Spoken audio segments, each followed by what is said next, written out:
வணக்கம் சார். நான் கன்னியாகுமரி மாவட்டத்திலேருந்து வந்திருக்கேன். ஃபேஸ்புக் மூலமாக ஒரு லிங்கை பார்த்தேன். அதை பார்த்து எனக்கு அந்த லிங்கில் ரொம்ப பிடிச்சி போய் சிங்கப்பூருக்காக வேக்கண்டி கேட்டிருந்தேன். சவுத் இந்தியன் குழுக்குக்காக வேக்கண்டி கேட்டிருந்தேன்.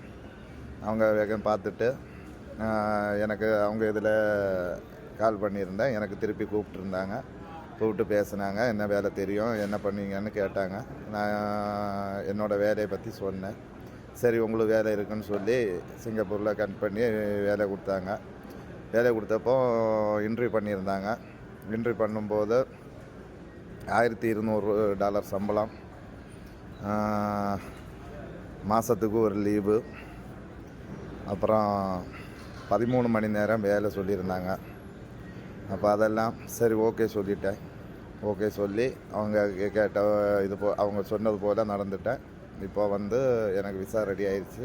விசா ரெடி ஆகி நான் இப்போ டிக்கெட்டும் ரெடி ஆகி ஏர்போர்ட்டில் கிளம்புறதுக்காக இருக்கேன். கிளம்புறதுக்கு எல்லாம் முடிஞ்சு. இப்போ நான் 12 மணி ஃப்ளைட்டு, இன்னும் உள்ளே போக வேண்டியதான் ஃப்ளைட்டுக்குள்ளாடி. சரி, இது பண்ணி கொடுத்தவங்களுக்கு ரொம்ப நன்றி. சரி.